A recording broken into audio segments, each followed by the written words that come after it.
Shifting focus now to West Asia, where an alleged biblical map of the Kingdom of Israel shared by official Israel Arabic account on X early this week has sparked off a major diplomatic storm. The post was published on Monday.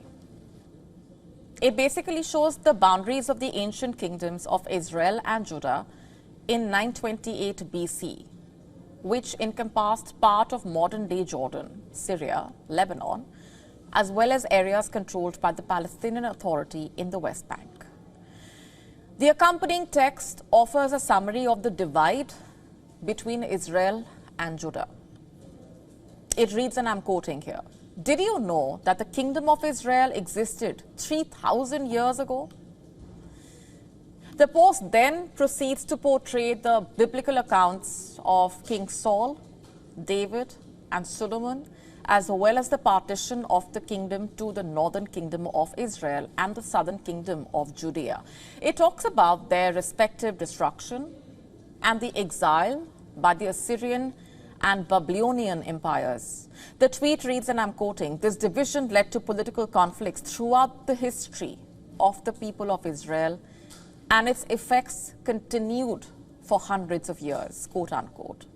However, the Jewish people in the diaspora continued to look forward to the revival of their powers and capabilities and the rebuilding of their state, which was declared in the State of Israel in 1948 to become the only democracy in the Middle East, quote unquote.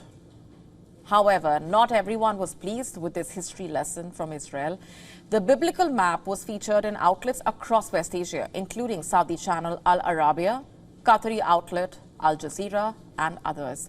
Not just that, many Arab language users also criticized the map. They argued that the biblical version of Israel's history has not thoroughly been supported by archaeological evidence or other historical sources.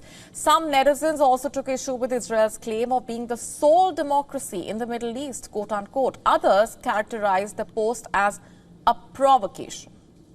The post also drew fury from Israel's Arab neighbors. Jordan condemned the move and accused the Israeli government of encouraging continued conflict and violence in the region.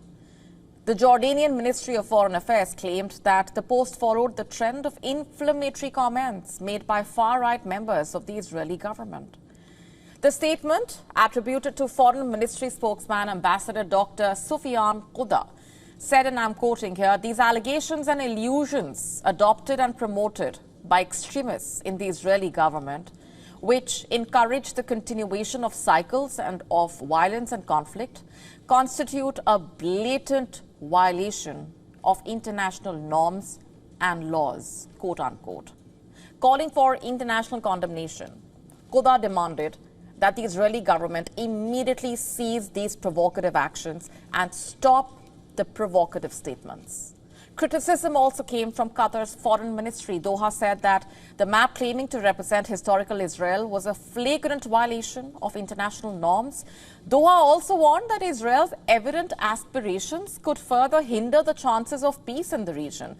The country also called on the international community to confront Israel's expansionist ambitions in Arab lands.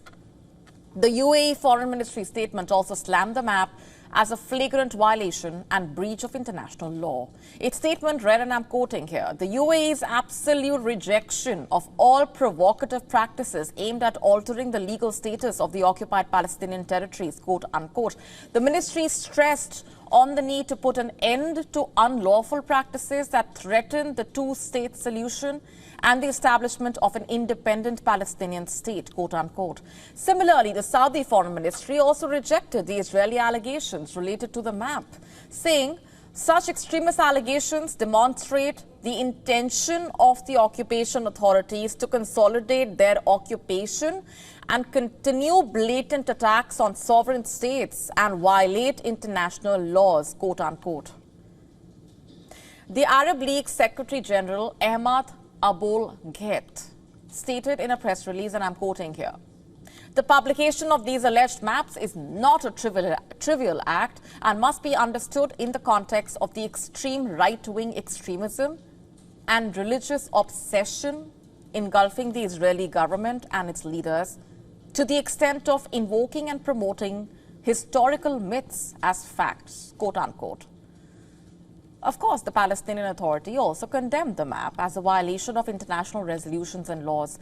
And as far as Hamas is concerned, as expected, Hamas rejected in a telegram statement calls to annex territories marked on the map as a confirmation of the Israeli occupation's aggressive nature and expansionist ambitions, quote unquote. It said Israel's hostile policies and repetitive public statements necessitate strong stances and measures by the Arab League and Arab and Muslim governments to confront these ambitions and stop the continuing Zionist crimes against our Palestinian people, quote unquote. You see, the publication of the map comes at a time when far-right ministers in the Israeli government talk up prospects of a full Israeli annexation of the occupied West Bank and the rebuilding of settlements in Gaza, both Palestinian territories occupied by Israel since 1967. In November, far-right finance minister Bezalel Smotrich declared that 2025 will be the year of sovereignty in Judea and Samaria, quote unquote. He was basically referring to the occupied West Bank. Smotrich, who also heads a government body managing Israel's illegal settlements, ordered preparations for the eventual seizure of the Palestinian territory. To stay up to speed with the latest news, download the WION app and subscribe to our YouTube channel.